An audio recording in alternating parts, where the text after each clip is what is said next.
ज्ञानतिमिरन्धस्य ज्ञानाञ्जनशलाकया चक्षुर्मिलितं येन तस्मै श्रीगुरुवे नमः।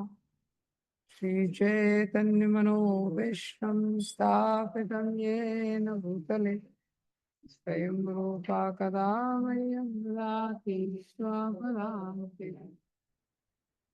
वन्देऽहं श्रीगुरुं श्रीयुतापदकमलं श्रीगुरुं वैष्णवांश्च श्रीरूपं साग्रजातं सहगना रघुनाथान्वितं तं सजीवं सावधूतं सावधूतं परिजनासहितं कृष्ण चैतन्य देव श्री राधा कृष्ण पादान् स्वगुना ललिता श्री विशाखान्वितांश्च नमो विष्णुपादाय कृष्णपृष्ठाय भूतले हे भक्तिवेदान्त स्वामीति नमस्ते सरस्वती देवे गौरवाणी प्रचारे निर्विशेषाय शून्यवादी पाश्चात्यदेशिकाय नमो महावनन्याय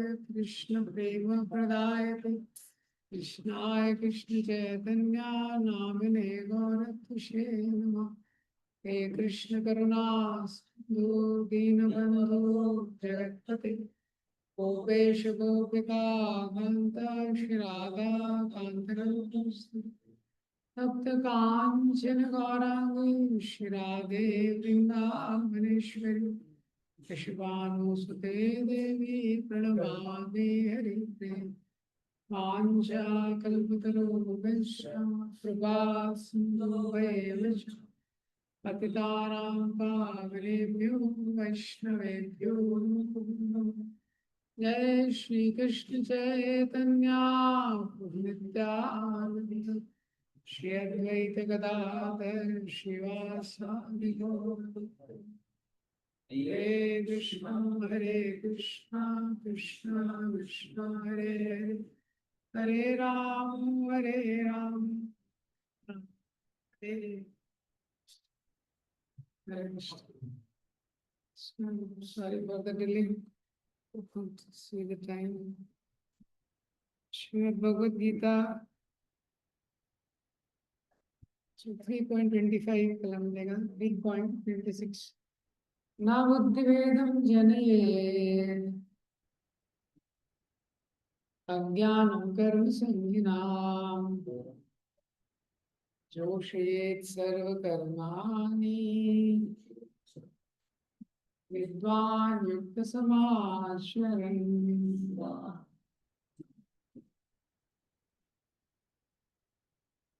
तो कल भगवान इससे पहले वाला जो श्लोक है उसमें भगवान एक्सप्लेन करते हैं कैसे दो प्रकार के लोग इस संसार में, असक्ता अविद्वांस, एक जो अटैच है और इग्नोरेंट है, और दूसरा जो डिटैच है और इंटेलिजेंट। मतलब एक व्यक्ति जो बुद्धिमान नहीं है और आसक्ति स्वीकार कर, किसी भी कार्य में उसको कर्म फल से आसक्ति है, और दूसरा व्यक्ति जो बुद्धिमान है और डिटैच होके काम करे बिना आसक्ति के। तो भगवान ने कल के श्लोक में बताया सक्ता कर्मण्य विद्वांसो यथा कुर्वन्ति भारत। जिस प्रकार से इस संसार में जो मूर्ख लोग हैं जो कार्य करते हैं कर्म फल की आसक्ति के कारण, उसी तरह कुर्यात विद्वांस तथा, इसी तरह विद्वान भी कार्य करते हैं लेकिन बिना आसक्ति। क्यों? चिकीर्ष लोक संग्रह। लोक संग्राम, ये संसार में लोक संग्रह के लिए, लोक शिक्षा के एक उदाहरण स्थापित करें। श्रीमद् भागवतम में कई जगह पे सिद्धांत की चर्चा हुई कि असत में जो आसक्ति है वो दुख का मूल कारण है। पिंगला आशा ही परमम दुख। तो आसक्ति से जब कोई कार्य किया जाता है उसमें दुख छुपा। प्रहलाद महाराज हिरण्यकशिपु की गोद में बैठे, तो पहला श्लोक उन्होंने सुना है, यही सुना है, तत्साधुमन्ये असुरवर्गदेहिनां सदा समुद्विग्न धियाः असक्तग्रहाः। सदा समुद्विग्न, हमेशा। उद्विग्न मतलब टेंशन में रहता है, टेंशन, एंजाइटी रहती है। समुद्विग्न मतलब सम्यक रूप से उद्विग्न, एकदम फुल टेंशन में रहेगा। सदा समुद्विग्न धियाम असत ग्रहा, जिसने असत चीज से जिसकी आसक्ति हो गई, असत चीज को जिसने पकड़ा हो। भगवान इस श्लोक में बताते हैं, कल के श्लोक में भगवान ने बताया, इसलिए जो बुद्धिमान लोग हैं वो भी कार्य करते हैं, लेकिन बिना आसक्ति के। आसक्ति, अब ये 3.26 जो श्लोक है तो ये भी एक इम्पॉर्टेंट श्लोक है टीचिंग के पॉइंट ऑफ व्यू से भी और शास्त्रों के अंडरस्टैंडिंग से। इस श्लोक में भगवान बोल रहे हैं, ना बुद्धिभेदम जनयेत्, ना बुद्धिभेदम जनयेत्। बुद्धिभेद मत करो लोगों का। बुद्धिभेदम means don't disturb the intelligence of. जो साधारण लोग हैं, जो आसक्त लोग हैं इस संसार में कर्म से, ना बुद्धिभेदम जनयेत्, उनकी बुद्धि को ज्यादा डिस्टर्ब मत करो। तो क्या करना है उनके साथ, जोशयेत् सर्व कर्म, जोशयेत् सर्व कर्म, उनकी जो एक्टिविटीज है उनको डाउटेल करो कृष्ण कॉन्शियसनेस किसी तरह से।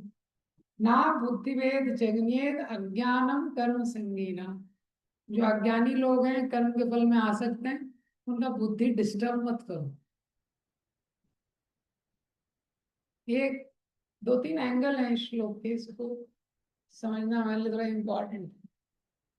जोश ये सर्व कर्माणी, जो भी वो कर्म कर रहे हैं उसको थोड़ा डाउटेल करो, उसको थोड़ा डायरेक्शन चेंज करो। जोश है, प्रभुपाद जी ने ट्रांसलेट किया, उसको डाउटेल करो, भगवान की सेवा में किसी तरह लगाओ। विद्वान युक्त समाचरण, जो विद्वान व्यक्ति रहता है खुद भक्ति में लगे रहता है। युक्त, युक्त का मतलब है युक्त योग का, मतलब भगवान के साथ कनेक्शन में, वो भक्ति में सम्यक रूप से आचरण करते रहता है। लेकिन वो संसार में देखता है इतने सारे लोग हैं, इतनी सारी चीजों में आ सकते हैं, उसको आप बोलेंगे कि ये छोड़ो, सबसे पहले आपको छोड़ेगा। तो सिगरेट पिलाया उसको, लो सिगरेट छोड़ दो, तो आपको छोड़ देगा। तो शराब पी रहा है उसके लिए, शराब छोड़ दो, तो आपको छोड़ देगा, शराब नहीं छोड़ेगा। इसीलिए इसलिए उसको छोड़ने को मत बोलो, उसको जोड़ने को बोलो। हाँ, तो ये श्लोक इम्पोर्टेंट श्लोक है हमारे लिए प्रीचिंग के पॉइंट ऑफ व्यू से।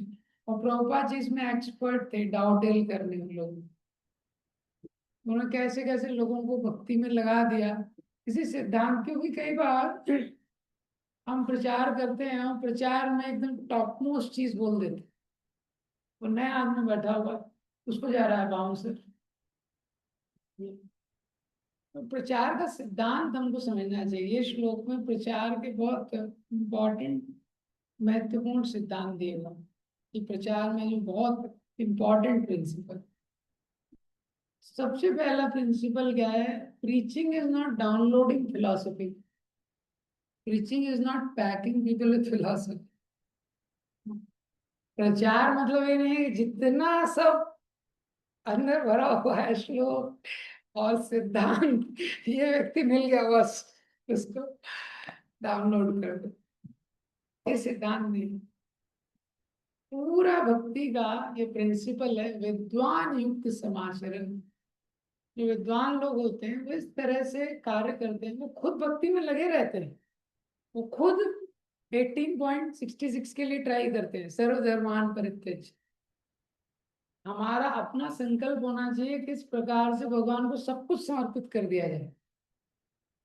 लेकिन जब प्रचार करते हैं तो उस व्यक्ति को धीरे धीरे हमको उस स्टेप पे लाना है, खुद एक एग्जाम्पल सेट करना है, दूसरे लोगों को डाउटेल करना। प्रभुपाद जी परमहंस वैष्णव थे, वृंदावन में रहते थे, वृंदावन से न्यूयॉर्क गए, सैली अग्रवाल के घर पे रहते थे, सैली अग्रवाल और गोपाल। तो वहां पे देखिए श्री प्रभुपाद जी रहते थे, उनके फ्रिज में मीट रहता था, उसी फ्रिज में नीचे एक उसमें प्रभुपाद जी के गेहूं वगैरह रहते थे। हम लोग सोच भी नहीं सकते, सोच सकते हैं? हाँ, अगर आप किसी किचन में कुकिंग कर रहे हैं, वहीं पे मीट रखा हुआ है, देख के भी कितना डिस्गस्ट होता है। जबकि हम इतने पवित्र नहीं है, प्रभुपाद जी कितने पवित्र दिखते, उसी में मीट रहता था। और उसके ऊपर वो शैली अग्रवाल स्मोकिंग भी करती थी, और विदेशों में उनको पता भी नहीं कि ये सब ऑफेंस, सब सामने करते वो लोग। जो स्मोकिंग करती थी, और एक बार प्रभुपाद जी के सामने स्मोकिंग कर रही थी, तो गोपाल तो पहले इंडिया में था तो उसको थोड़ा डिटेल पता था। उसने बोला, अरे ये स्वामी जी के सामने अपराध ऑफेंसिव रहता है ये। Prabhupada ji, no think nothing of it. Shri Prabhupada ने क्या बोला, थिंक नथिंग ऑफ इट। तो प्रभुपाद जी ने प्रचार के लिए हम देख सकते हैं कि बहुत इंपॉर्टेंट इस सिद्धांत को, कैसे कैसे लोग प्रभुपाद जी के पास आए, प्रभुपाद जी सेवा में लगाए थे। तो श्याम सुंदर प्रभु थे, वो स्कल्पचर थे, कारपेंटरी का काम कर, कारपेंटर थे कुल मिला। प्रभुपाद जी मतलब जगन्नाथ बलदेव सुभद्रा कारपेंटर, जबकि वो भी स्मोकिंग करते थे। प्रभुपाद जी अगर दोषों को देखते तो हार्डली कोई आ ही पाता इस काम में। उस समय आका अगर आप देखेंगे, कोई भी फिट कैटेगरी नहीं था। गॉन केसेस के साथ प्रभुपाद जी ने मूवमेंट की शुरुआत की, जिसको हम प्रीचिंग में कई बार गॉन केस बोलते हैं, तो गया वो। इसलिए आप प्रभुपाद जी ने जो पहला कीर्तन किया है टॉमकिन स्क्वायर पार्क में, उसको देखिए, प्रभुपाद जी ऑब्जर्व है। हाँ, ड्रम बजा रहे हैं, मृदंगा भी नहीं है, हरे कृष्ण देखिए कौन लोग डांस कर रहे हैं, कौन लोग उसमें डांस कर रहे हैं, देखिए उनकी क्या स्थिति। हम लोग भी कई बार हरे नाम संकीर्तन लेके जाते हैं, उसमें एक आधा मिल जाता है, कोई आ जाता है, हाँ, जो कपड़े ठीक से नहीं पहने हैं, बाल वाल इधर उधर है, पागल टाइप का है। और एक व्यक्ति ऐसा आ जाता है, हमको डिस्टर्ब होने लगता है, वो कहीं आएगा बीच में डांस करने लगेगा, देखा सर्कल के सेंटर में आ जाएगा, कहीं कुछ करने लगेगा।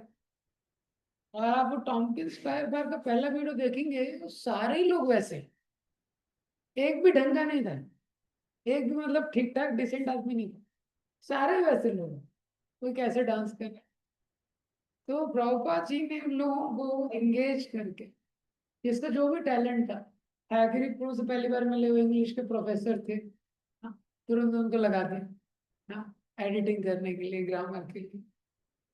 जैसे ही प्रभुपाद जी ने किसी को देखा, तुरंत प्रोजेक्ट दिया, जितने भी प्रभुपाद जी की बुक्स के ट्रांसलेशन, जोशेत सर्व कर्माण, गौर गोविंद महाराज ने एक पेज ट्रांसलेट किया जब वृंदावन में मिली। हाँ, भक्ति चारू महाराज ने एक पेज, बीटीसी बोला, हाँ बस बंगाली में आप पूरी बुक्स मेरी ट्रांसलेट कीजिए। यहाँ तक कि प्रभुपाद जी ने तो इतना एक्सट्रीम एंगेजमेंट किया, हम देखते हैं, हाँ, कि हरिदास प्रभु वगैरह थे, कैसे कैसे लोगों को और एंगेज किया। तो रात में जो चोर पहले चोरी करते थे, तो चोर की रात में सोने की हैबिट नहीं रहती, उसको रात में नींद नहीं आती, उसका अलग रहता है, नाइट शिफ्ट का ही हैबिट रहता है उसको। तो उसको भी इंगेज कर दिया प्रभुपाद जी ने, ठीक है तुम कुत्ते भगाओ। तो बहुत सारे लोग, विशाखा माता जी की बुक है 5 ईयर इन 11 मंथ्स विद शील प्रभुपाद, विशाखा माता ही फोटोग्राफर थी, जदुरानी माता जी पेंटिंग करती। तो जो भी व्यक्ति था, जो भी उसमें टैलेंट था, प्रभुपाद जी ने देखा, उसको एंगेज किया। तो प्रभुपाद जी का ये सिद्धांत था, क्या, भक्ति में सबसे पहले छोड़ने के बारे में बहुत ज्यादा मत बोलो।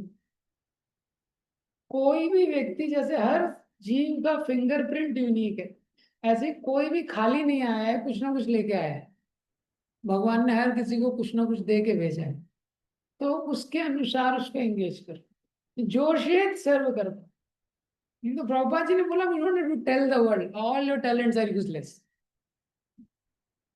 ये शुरू में प्रबोधानंद सरस्वती का भी है ना हाँ, कि ये शुरू में आप उसको डायरेक्ट कट ऑफ करने के लिए बोलेंगे तो उसके लिए बहुत मुश्किल होता है। तो यहाँ पे भगवान क्या पॉइंट बोल रहे हैं, पॉइंट थोड़ा अलग है श्लोक।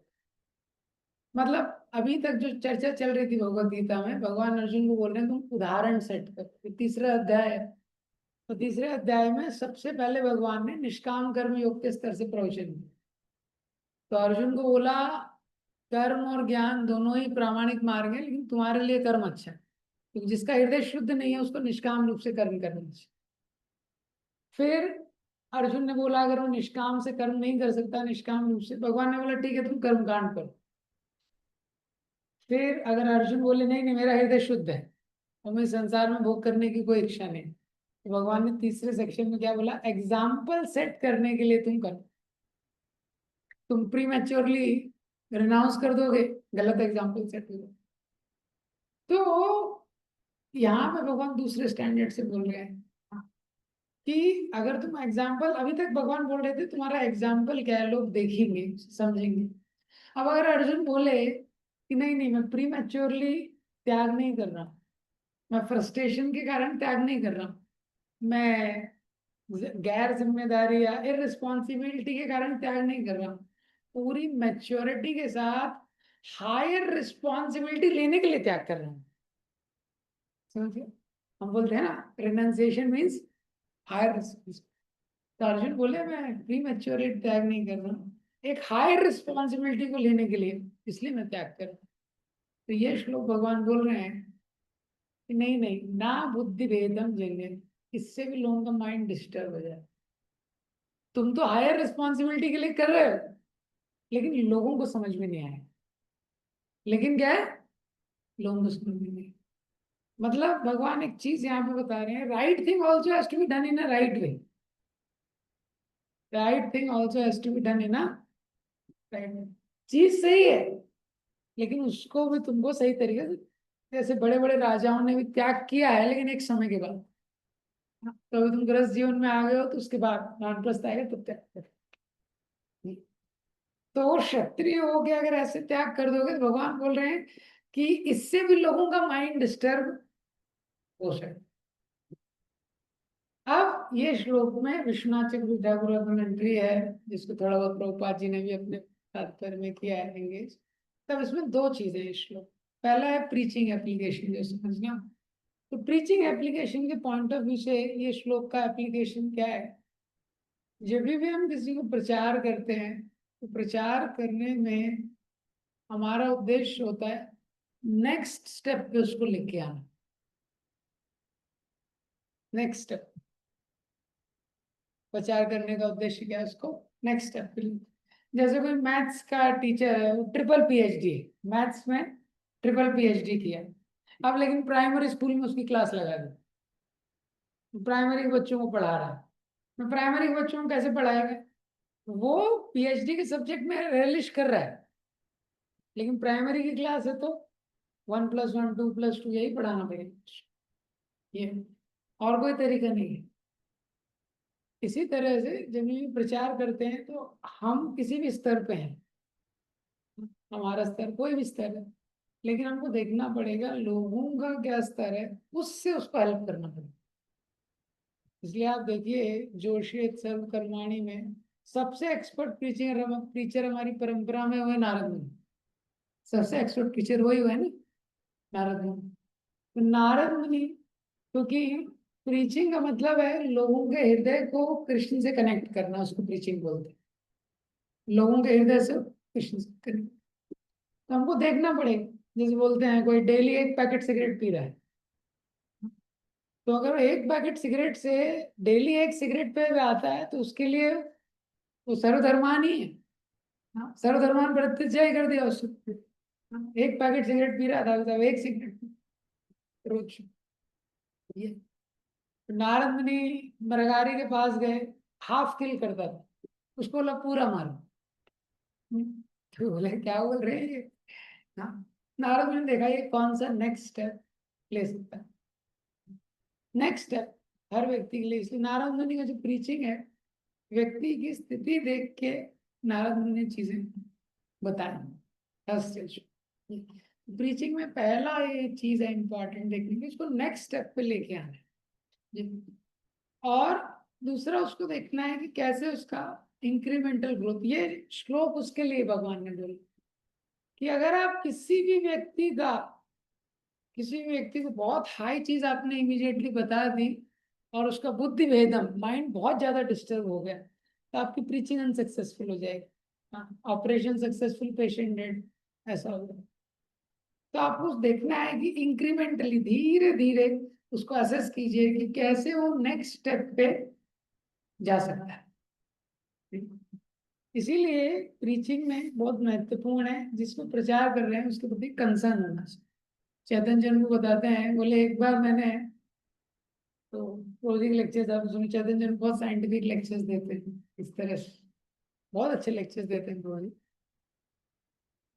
तो बहुत ज्यादा प्रभु जी के लेक्चर्स में कंटेंट रहता है, बहुत साइंटिफिक भी रहता है थोड़ा।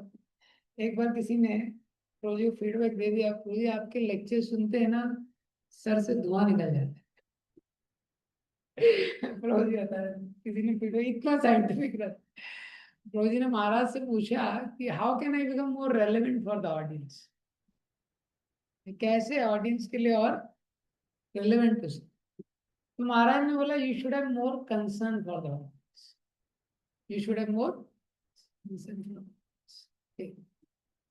तो हमारा एक होता है ultimate goal, long term goal, short term goal. तो लॉन्ग टर्म गोल क्या है कि ये जीव कृष्ण के चरणों में समर्पित हो जाए, लेकिन शॉर्ट टर्म में देखना पड़ेगा वो किस स्तर पे है, वहीं से उसको ऊपर उठाना पड़ेगा। उदाहरण दिया गया है, छोटा बच्चा है, उसको चलने में दिक्कत हो रही है और आप हाई जंप के लिए इंस्पायर कर रहे हैं, आपने लगा दिया पोल इतना ऊंचा, बोले इसको जंप करो। तो आप कितनी भी उसको टेक्निक बता दो, कुछ बता दो, लेकिन उसका वो स्तर नहीं, तो हाई जंप कैसे करेगा। तो इसलिए पहले उसको खड़ा होना सिखाना पड़ेगा, चलना सिखाना पड़ेगा।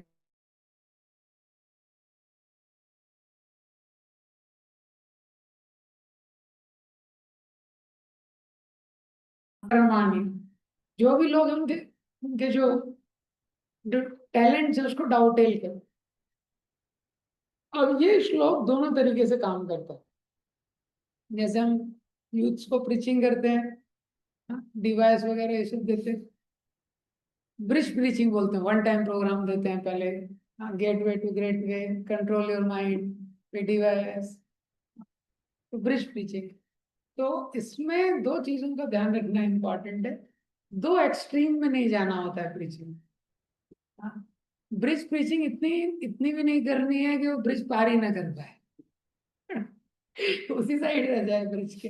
हाँ, कि पता चला हम gateway to great way और माइंड कंट्रोलर वही बता रहे हैं, तो फिर संस्था का नाम ही चेंज करना पड़ेगा। बाकी संस्थाओं में वही वही काफी सारी संस्था है जो वही बताती है। हाँ, वो ब्रिज ब्रिजिंग बस वाइब्रेशन, एनर्जी, माइंड कंट्रोल, वहीं तक रहता है उनका कंसंट्रेशन। नहीं, तो ब्रिज क्या है, पार करने के लिए। तो क्या है, उदाहरण दिया गया है, जैसे किसी व्यक्ति को पहाड़ पे चढ़ना है, ठीक है, हाँ, बहुत सुंदर जगह है, हाँ, एक पहाड़ है, उसके ऊपर से बहुत सुंदर नजारा दिखता है, वहां सबको लेके जाना है। किसका नजारा दिखता है, आध्यात्मिक जगत। हाँ, आध्यात्मिक जगत वहां से रिवील हो रहा है, ना तद्भास्यते सूर्यो ना शशांको ना। अब लेकिन पहाड़ पे आपको लेके जाना है, तो आजकल तो पता है आप लोगों को, बैक की इतनी प्रॉब्लम है, लोगों को बीपी का प्रॉब्लम है, शुगर का प्रॉब्लम है, तो आपने क्या सीढ़ी बनाई, हाँ, सीढ़ियां बनाई चढ़ने के लिए, ऐसा है। लेकिन अगर सीढ़ी के स्टेप इतने बड़े बना दिए कि लोगों को प्रैक्टिकली, हाँ, हाँ, चिनअप्स बोलते हैं, पुलअप्स, हाँ, उसको ऐसे एकदम चढ़ के जाना पड़ रहा है, एक एक स्टेप इतना ऊंचा है, तो सीढ़ी का मतलब क्या हो जाएगा, वेस्ट हो जाएगा। करेक्ट, अगर इतने ऊंचे स्टेप बनाए, चढ़ ही नहीं पाए। और अगर दूसरा व्यक्ति है, उसको लगा अरे यार ये तो कोई चढ़ ही नहीं पा रहा है, तो उसने एकदम फ्लैट बना दिया, तो सब लोग चलेंगे लेकिन कोई ऊपर नहीं जा पाएगा, सब लोग उसमें चलेंगे लेकिन कोई ऊपर नहीं जा पाएगा। इसीलिए प्रीचिंग मतलब ऐसे स्टेप रहने चाहिए कि थोड़ा उसको प्रयास करना पड़े, थोड़ा चढ़े। जैसे तिरुपति में देखा है ना, कितना सीढ़ियाँ, 3,300 कुछ सीढ़ियाँ हैं ना, हाँ, 3600 सीढ़ियाँ हैं। तो 1100 1400 सीढ़ियों के बाद, 1100 1400 तक तो थोड़ा ऊंचा है, उसके बाद कैसे स्टेप्स, थोड़ा चढ़े फिर आप आराम से थोड़ा जा सकते।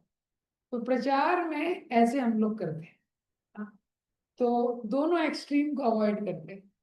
पहला एक्सट्रीम कि उसको बहुत ज्यादा प्रॉब्लम अप्लाई करने में, और दूसरा एक्सट्रीम है कुछ भी अप्लाई ना करना। और यही क्या है ओवरऑल भगवान का गीता में भी मिल रहा है। हमेशा भगवान फाइनल कंक्लूजन क्या दे रहे हैं? थर्ड फोर्थ फिफ्थ चैप्टर का एसेंस है 5.29। भोक्ताराम यज्ञ तपसाम सर्वलोकम महेश्वरम सोर्धम सर्वभूतानाम ज्ञात्वा मां शांतिरच्युत। फर्स्ट 6 चैप्टर का एसेंस क्या है? 6.47। योगिनाम अपि सर्वेषां मद्गतेनान्तरात्मना श्रद्धावान भजते यो माम समय युक्त तमो मता। तो कंक्लूजन हमेशा भगवान भक्ति में दे रहे हैं। हाँ, 8.28 देखेंगे आप, 9.34 देखेंगे, हर जगह कंक्लूड किस में कर रहे हैं? भक्ति में कर रहे हैं। लेकिन भगवान ने बाकी चीजों को रिजेक्ट नहीं किया। कोई देवी देवताओं की पूजा कर रहा है, उसमें भी भगवान कर ही रहे हैं। भगवान देवान भाव्यता ने ना ते देवा भावयन्तु है। और यज्ञ का प्रिंसिपल भगवान ने 3rd चैप्टर में बताया। 18 चैप्टर में भगवान ने बोला है यज्ञ दान तपस्या व पावनानि मनीषिणा। 18.3 यज्ञ दान तब छोड़ना नहीं चाहिए। तो भगवान एक्नॉलेज करते हैं कि और भी सारे पाथ है। हाँ, और उसको एक्नॉलेज करने के बाद भगवान फाइनल कंक्लूजन भी देते हैं। तो इसी तरह क्या है ना, बुद्धि भेदम जने, जब हम प्रचार करते हैं तो हमको देखना चाहिए जो व्यक्ति जहाँ पे है वहां से उसको कैसे जोड़े, भगवान से उसको कैसे जोड़े। ये क्योंकि हर व्यक्ति के लिए क्या सक्सेस है ये हम अपने एंगल से नहीं डिसाइड कर सकते। ये हर व्यक्ति के जैसे एक भक्त थे बहुत पहले पुणे में। हाँ, बाहर के कंट्री थे, अमेरिका वगैरह के थे। तो क्या है, क्या ये राजभोग गायब होने लगा। राजभोग, भगवान को जो राजभोग चढ़ता था संभाल के रखते थे, उसको गेस्ट को देना है किसी को देना है, गायब हो जाते थे कई बार। आपको पता है प्रसादम गायब हो जाता है, कितना भी संभाल के रखा जाए। लेकिन बड़ी सिक्योरिटी में उसको रखा जाता, फिर भी गायब हो जाता था। फिर लोगों ने सोचा अरे कौन गायब कर रहा है। हाँ, तो फिर एक दिन लेकिन वो पकड़ा है। तो विदेशी भक्त था वो राजभोग गायब करता है। तो प्रभु जी के पास ले जाया गया रायश्याम को। तो रायश्याम को ने बोला अरे भाई तुम क्यों गायब करते हो राजभोग वगैरह? कुछ गेस्ट आते हैं, स्पेशल गेस्ट आते हैं, उनको देने के लिए ब्रह्मचारी की जरूरत नहीं है इसकी। तो उसने बताया कि प्रभु जी मैंने अपने जीवन में रोज गोमांस खाया है। कब से? माँ के गर्भ से। माँ के गर्भ से रोज मैंने गोमांस खाया पाश्चात्य देश में। तो जनरली जो लोग नॉनवेज खाते हैं ना, वेज वेज में उनको टेस्ट नहीं आते जल्दी। वेज में जल्दी टेस्ट नहीं। तो फिर प्रोजन उसको अलाउ कर दिया। वो भी उसके लिए तपस्या ही है। उसके लिए क्या है वो भी तपस्या उस व्यक्ति के लिए। इसीलिए ये सिद्धांत यहाँ पे जो बताया गया है ये हमारे रिलेशनशिप्स में बहुत इंपॉर्टेंट रहता है। जब रिलेशनशिप होते हैं हमारे, तो ज्यादातर हमारे रिलेशनशिप हो जाते हैं, इसमें क्या है कि हम लोग जब गॉड कॉन्शियसनेस या हम भक्ति करने लगते हैं तो हम अपने परिवार वालों में डाउनलोड करने लगते हैं। इसलिए जो वॉइस वाले होते हैं उनके लिए एक सेशन लिया जाता है, PFR बोलते हैं, dealing with parent friend relatives. हाँ, जिस बच्चे ने वो सेशन अटेंड नहीं किया तो घर में एनकाउंटर करे। घर में जाते जनरली देखा गया। तो अगर हमको सक्सेसफुली कृष्ण कॉन्शियस शेयर करना है तो हमको ये समझना पड़ेगा क्या कि भगवान हर व्यक्ति के जीवन में कार्यरत है, वो कार्य कर रहे हैं। तो हम लोग जब भक्ति करने लगते हैं, कुछ करने लगते हैं, तो स्पेशली हमारे जो बहुत क्लोज है, ये आप इसको अप्लाई कर सकते हैं 2 जगह। एक तो जब शुरू में भक्ति करते हैं पेरेंट्स को बताते हैं, दूसरा हस्बैंड वाइफ के बीच। तो हस्बैंड वाइफ में जनरली एक व्यक्ति पहले डिवोटी बन जाता है, कभी प्रोजी बन गए तो प्रोजी को लगता है वाइफ को भी ऐसे ही करना चाहिए, या माता जी बन गई तो प्रभु जी। तो हमको क्या लगता है कि वो व्यक्ति को इस स्टैंडर्ड के हिसाब से भक्ति करना चाहिए, क्योंकि हमको भक्ति का एक स्टैंडर्ड पता चला, हम एक स्टैंडर्ड से भक्ति कर रहे हैं, तो हमको लगता है दूसरे व्यक्ति को भी ऐसे ही करना चाहिए। लेकिन क्या है, वो जो भक्ति है वो कर रहा है, लेकिन हम उसको रेट कैसे करते हैं, कैसे जज करते हैं, हमारे स्टैंडर्ड के हिसाब से कर रहा है कि नहीं। अब जैसे कोई शराब पी रहा था, उसने शराब बंद कर दी, बहुत बड़ा चीज है, लेकिन माला उसने इतने अच्छे से चालू नहीं किया, लेकिन उसके स्टेप तो तभी भी चेंज हो रहा है। तो जनरली क्या होता है, जो चेंज का रेट होता है वो अलग अलग होता है। हर व्यक्ति के जीवन में जो परिवर्तन का रेट होता है वो अलग अलग स्तर से होता है। ये तो हम अगर चाहेंगे कि वो हमारे रेट से चेंज हो तो फ्रस्ट्रेशन है। कोई व्यक्ति है जैसे घर में गृहस्थ जीवन में वो नहीं कर रहा है, लेकिन आपकी एक्टिविटी को डिस्टर्ब नहीं कर रहा है, वो भी एक सक्सेस। वो नहीं कर रहा है, आपको सपोर्ट कर रहा है, तो ये भी बहुत बड़ा सक्सेस। लेकिन अगर आप सोचेंगे कि अगर मैं एकदम एक जगह बैठ के 16 मारा इतने अटेंटिवली कर रहा हूँ, ये भी ऐसे ही करना चाहिए, तो आपको फ्रस्ट्रेशन हो जाएगा। क्यों? क्योंकि उसका लेवल क्या है, अलग है। उसका अलग। जब हम प्रचार करते हैं तो प्रचार हम करते हैं भक्ति में कुछ समय व्यतीत करने के बाद। हाँ, किसी को 4 साल हो गए, 3-4 साल हो गए, उसके बाद वो प्रचार करना शुरू करता है। तो 3-4 साल उसने भी काफी संघर्ष किया, 4 साल 5 साल कुछ सीखा, उसको भी बहुत लोगों ने टॉलरेट किया, फिर वो ग्रो हुआ। लेकिन जब वो प्रचार करता है तो जिस स्तर पे है, कई बार उसी स्तर से वो लोगों को लगता है कि बस यही टॉप मोस्ट चीज बतानी, टॉप मोस्ट चीज बतानी। लेकिन क्या है, लोग उसको ले नहीं पाते। इंग्लिश में बोलते हैं दो चीजें होती हैं, what we believe and how we behave. हाँ, तो प्रभु बताते हैं दोनों के बीच में सामंजस्य बिठाना। एक है हमारा बिलीफ कि हाँ, सरेंडर करना ही भगवान को यही जीवन का लक्ष्य, क्योंकि हमने भक्ति की है, उससे हमको एक समझ में आया है कि भगवान के शरणागत होना ही जीवन का परम उद्देश्य। लेकिन दूसरे व्यक्ति के साथ कैसे बिहेव करना है उनको देखना पड़ेगा, क्योंकि हमारे बिलीफ को वो तभी स्वीकार करेगा जब वो हमारे बिहेवियर को पसंद करे। हम किसके बिलीफ को, किसके वचनों को सुनते हैं ध्यान से। हम लोगों को जीवन में, अगर अपने जीवन में आत्म अवलोकन करेंगे, किससे प्रेरणा मिलती है, किससे प्रेरणा मिलती है? जो हमारे लिए केयर करता है, जिससे संबंध है। अब वो जब कुछ बोलता है तो मैटर करता है। माता पिता कुछ बोल देंगे, जिससे बहुत घनिष्ठ संबंध है, वो कुछ बोल देगा, डिस्टर्ब हो जाएगा, या तो एनकरेज हो जाएंगे, डिस्टर्ब हो जाएंगे जैसा वो बोलेगा। बाहर वाले लोग हैं वो भी बहुत कुछ बोलते रहते हैं, हम उसको इतना सीरियसली नहीं लेते। तो इसीलिए ये श्लोक में बताया जा रहा है, विद्वान युक्त समाचरण, जो विद्वान व्यक्ति है वो अपने स्तर पे अपना जीवन जीता है, लेकिन बाकी लोगों के लिए क्या करता है, वो जोशेत सर्व कर्माणि, उनके कर्मों को इंगेज कर। तो प्रीचिंग में ये डायनामिक बैलेंस रहता है। डायनामिक बैलेंस मतलब वो देखना पड़ेगा कब लोगों को स्पेस देना है, और कब लोगों को कब गियर बढ़ाना है, कब धीरे चलना। हम लोग भी देखिए, कोई भी व्यक्ति है, भगवान खुद, भगवान के हृदय में अनंत धैर्य रहता है। अनंत काल से हमारी प्रतीक्षा कर रहे हैं, हम इतने नालायक लोग हैं, अभी तक हम लोग शरणागत हुए नहीं, अभी भी हमारी भक्ति कैसे कर रहे हैं हम लोग? लेकिन भगवान धैर्य पूर्वक वेट करते हैं। जैसे एक फिजिकल स्पेस होता है, मेंटल स्पेस होता है।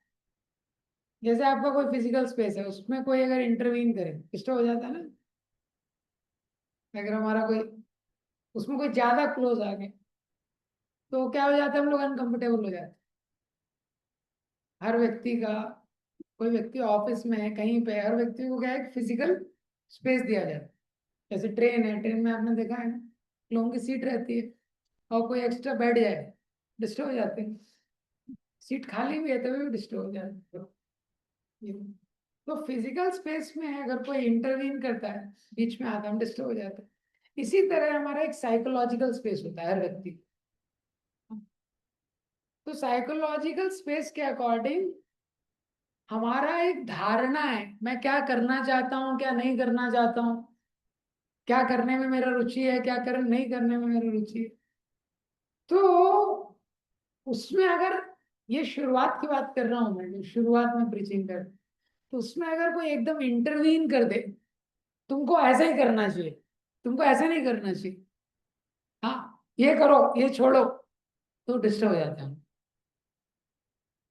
साइकोलॉजिकल स्पेस और डिस्टर्ब। इसीलिए भगवत गीता बहुत स्पेशल बुक है। Bible is a book of commandment और Bhagavad Gita is book of choices. Bible में क्या है, thou shall not do, thou shall not kill, thou shall not hate their neighbors। But Bhagavad Gita में भगवान बताते हैं ये सारे ऑप्शन है, ये था इच्छसी तथा गुरु नाम यू चूज, अभी आप क्या चूज कीजिए।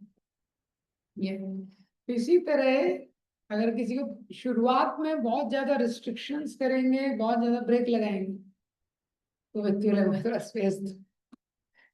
हाँ, इसलिए जब किसी को गाइड करते हैं हम लोग शुरू में, फर्स्ट ईयर के स्टूडेंट रहते हैं या कोई नया आता है, उनको ये देखना चाहिए कि हम उनके साइकोलॉजिकल स्पेस में बहुत ज्यादा इंटरवीन ना करें, उनको सोचें, उनको समझें और उनको डिसीजन ना बताएं, उनको ऑप्शंस बताएं। अपना डिसीजन ना बताएं, ऑप्शंस बताएं। ये सारी चीजें हैं, इसमें से जो भी आपको बेस्ट लगता है आप कर सकते हैं। तो भगवान ने भगवत गीता में बहुत सारे ऑप्शन, भगवान अर्जुन को बोला तुम चूज करो, ये इस तरीके से। तो क्या होता है, जब हम उनको ऑप्शंस देंगे तो वो धीरे धीरे चुनना सीख जाएंगे। We have to learn people how to choose wisely because life is all about choices। तो जब भी किसी को गाइड करते हैं तो ये भी एक बहुत महत्वपूर्ण चीज है कि उनको इस चीज में प्रशिक्षण दें कि एक समय पे वो खुद से सही चुनाव करने की उनकी हैबिट लग जाए। इसीलिए हम लोग प्रिंसिपल्स बताते हैं, जैसे एक समय के बाद वो सही चीज खुद चुनने लगे। इसके विपरीत अगर आप बहुत ज्यादा उनके जीवन में इंक्लूड करेंगे, एकदम उनका साइकोलॉजिकल स्पेस ब्लॉक कर देंगे, तो आपकी बेस्ट एडवाइस भी वो नहीं लेंगे। Even if you have the best of the intentions, assistance will be seen as interference if it is not sought for। आपकी इच्छा है असिस्ट करने की, पर असिस्टेंस को कैसे देखेंगे वो, इंटरफेरेंस हो रहा है। इसीलिए जैसे हॉस्पिटल में होता है ना, पेशेंट का ऑपरेशन करना होता है लेकिन डॉक्टर बहुत सारी चीजें चेक करता है। हाँ, उसका ब्लड में हीमोग्लोबिन कम है, ये कम है, वो कम है। जब सब ठीक हो जाता है बॉडी में तभी ऑपरेट करते हैं, करेक्ट? नहीं तो अगर सारा कुछ ठीक नहीं है, उसके प्लेटलेट प्लेटलेट सब कुछ प्रॉपर नहीं है, तो आप ऑपरेट नहीं कर सकते। हाँ, ऐसे ही क्या है, जो कुछ सिद्धांत है, कठिन सिद्धांत, जो कठोर निर्देश होते हैं, वो क्या है, ऑपरेशन की तरह। तो ऑपरेशन करना है तो पेशेंट भी थोड़ा रेडी चाहिए। हाँ, थोड़ा पेशेंट रेडी चाहिए। तब उसमें इसलिए श्लोक के दो पहलू हैं। पहला पहलू क्या है, शुरुआत में डायरेक्ट बिना एनेस्थीसिया के ऑपरेशन मत कीजिए, तो सब लोग झेल नहीं पाएंगे। दूसरा क्या है, केवल एनेस्थीसिया देना बोल नहीं है, ऑपरेशन भी करना पड़ेगा, ये भी समझना होगा। या 4 साल हो गए, 5 साल हो गए और आप बोले हाँ बस यही बढ़िया है, आप भक्ति कर रहे हैं, आप तो बहुत भक्ति कर रहे हैं। धीरे धीरे लोगों को हायर स्टैंडर्ड बताना भी इम्पोर्टेंट है, नहीं तो वो स्टेज से वो ग्रो नहीं कर पाए। जिस स्टेज में है उससे ऊपर वो जा नहीं पाएंगे, तो तब आपको बताना पड़ेगा, धीरे धीरे आपको आना पड़ेगा। देखो, लेकिन क्या होता है, धीरे धीरे आपका रिलेशन डेवलप हो जाता है। जब किसी से संबंध स्थापित हो जाता है तो फिर सब सहन कर लेते हैं, फिर व्यक्ति छोड़ता नहीं है। संबंध स्थापित नहीं हुआ है, तब आपने बोल दिया तो व्यक्ति को कि जहाँ संबंध है, ऐसा। इसलिए ये श्लोक बता रहा है कि जोशेत सर्व कर्म। ये व्यक्ति को देखना चाहिए कि जब भी हम प्रीचिंग कर रहे हैं, सबसे पहले उसके हार्ट को भगवान से कनेक्ट करना है। We have to break people misconception, we don't have to break people. लोगों के मिसकंसेप्शन को तोड़ना है, उनको नहीं तोड़ना।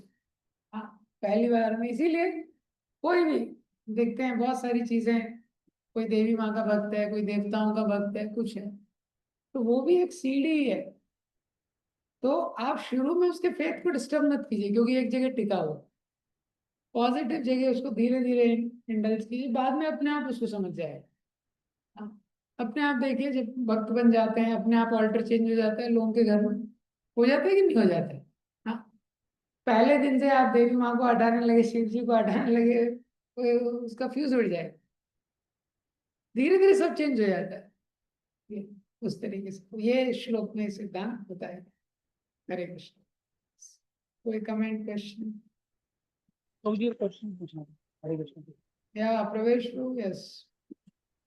तो मुझे लाइक जैसे कुछ हम ऑफिस में वर्क करते हैं, तो like we have told that we have been told that we should expose ourselves as a devotee in front of them. So like when we do this, so we like मन में ये आता है कि प्रभु जी अगर हम डायरेक्टली ऐसे ना बताता तो ये लाइक इसका डिवोटी बनने का चांस ज्यादा रहता। अभी ये क्या है, इसको पता चल गया कि ये कुछ खाता नहीं है और ये सब चीजों को अवॉइड करता है, तो मेरे को लाइक मुझे लगता है कि ये भी उतना एक्सेप्ट नहीं करेगा ये मतलब अगर वो कैसे फिर उसको कनेक्ट करेंगे भगवान से। तो अच्छा प्रश्न है इनका। इनका प्रश्न जैसे हम लोग बोलते हैं, जब आप जॉब में जाते हैं तो एक्सपोज कर दीजिए अपने आप को सबसे पहले कि आप डिवोटी हैं। लेकिन अगर हम एक्सपोज कर देंगे तो लोग देखेंगे तो कुछ खाता नहीं है, कुछ लहसुन कुछ तो बाहर का खाता नहीं है, लोगों के साथ पार्टी में जाता नहीं है, फिर हम लोगों के साथ कनेक्ट कैसे करेंगे? ये इसकी जगह एक्सपोज ना किया जाए, और फिर क्या हम लोग ज्यादा कनेक्ट कर सकते हैं। हाँ, लेकिन अगर बचे रहे तो देखिए, प्रीचिंग क्या है, कबड्डी के गेम की तरह है। तो देखिए, ये श्लोक में भी क्या बताया गया है, विद्वान युक्त समाचरण। जो विद्वान व्यक्ति है खुद भक्ति के स्तर पे एक्ट करता है, दूसरों को पुश नहीं करता है।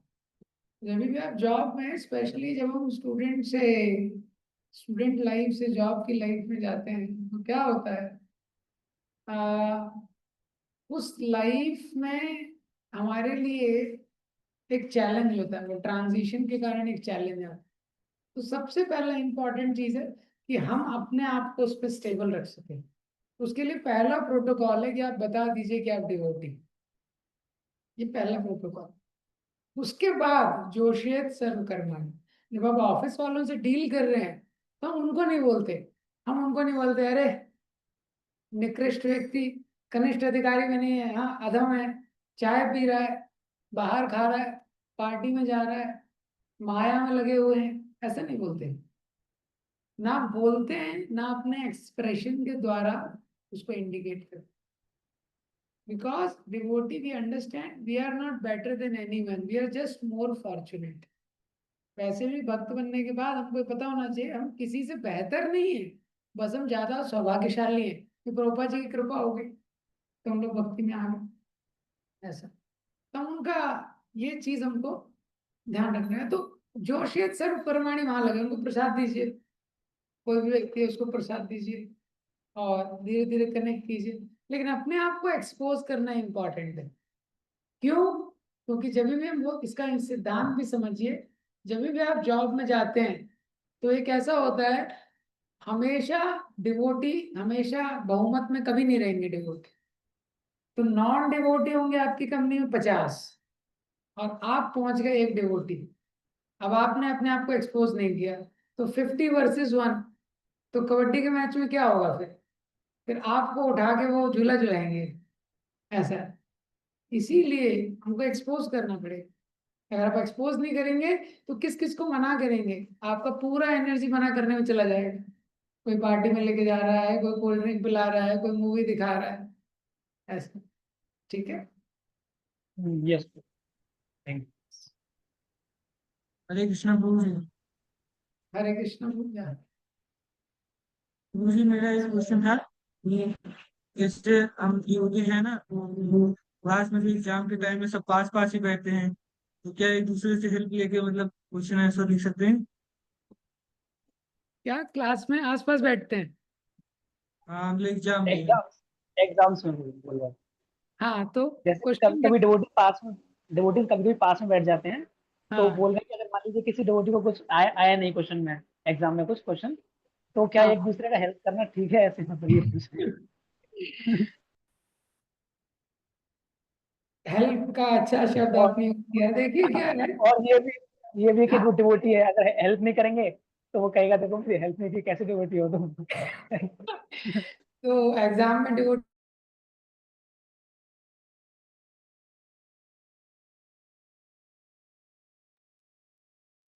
Voice is not coming I think network issue. हाँ, क्योंकि जो भी चीज इम्प्रॉपर है उसको करने का कोई मतलब नहीं है। ये क्या? Sorry, Proji, we couldn't hear you because the voice voice was missing. हाँ, आई वाज टेलिंग, हम लोग जब पुणे में थे ना, तो हमारे कॉलेज में प्लेसमेंट चल रहा था। प्लेसमेंट में होती है क्या बहुत चीटिंग होती है प्लेसमेंट में। कोई किसी चीटिंग क्या, इंटरव्यू भी दूसरे व्यक्ति को दूसरा आदमी दे देते। तो ऐसे बहुत लोग प्लेस हो रहे थे, हम सब वॉइस वाले थे। हमने कहा यार हमारी प्लेसमेंट होनी है, हम लोगों के साथ अच्छे रिलेशन थे। हमारे लिए भी कोई भी लिख देता एग्जाम, एप्टी वेप्टी दे देता, हो जाता। तो रायशान पूछो को हमने लिखा कि मुझे इस प्रकार से हो रहा है, ये है, और ये तो सर्वसम्मति से लग रहा है सबका हो रहा है, ये सब लोग चीटिंग कर रहे हैं, चीटिंग कर करके प्लेसमेंट हो रही है। कोई किसी का एप्टी दे रहा है, कोई इंटरव्यू दे रहा है, बहुत कुछ ऐसे। और डिवोटीज तो बेचारे फिर अकेले पड़ गए। ये तो हम लोग क्या ये सब हेल्प ले सकते हैं? तो रैशानबू ने रिप्लाई किया था, अभी तक है मेरे पास शायद वो, कि अगर ऑफिशियली, सारे ऑफिशियली वो हो रहा है, समझ रहे हैं, अगर ऑफिशियल सिस्टम अलाउ कर रहा है चीटिंग करो। जैसे आप जिस एग्जाम हॉल में, जैसे कुछ एग्जाम होते हैं, जैसे फिजिकल एजुकेशन वगैरह ऐसे कुछ सब्जेक्ट होते थे, तो उसका टीचर आता था, जो टीचर रहता था, तो जो एक उसमें इन्विजिलेटर आता था। तो जो इन्विजिलेटर आता था, उसके साथ एक टीचर आता था, इन्विजिलेटर को लंच के लिए लेके जाता था, और वो टीचर खुद बोलता था कि अभी आप लोग एक दूसरे से सब हेल्प लेके कर लो। और इन्विजिलेटर को मस्त वो लंच वंच खिलाता था, तब तक सारे लोग आधे घंटे में टिक कर लेते, एक एग्जाम होता था। तो अगर ऑफिशियली अलाउ है तो इतना दोष नहीं, ऑफिशियली अलाउ है तो यही आंसर प्रोजी ने दिया था, लेकिन ऑफिशियली अलाउ नहीं है तो इम्प्रॉपर है। ठीक है।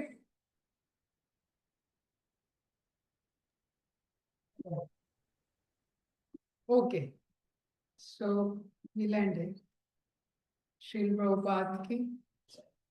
कुछ अनाउंस करना है तुम लोग को? Online offline? Okay, thank you. Hare Krishna.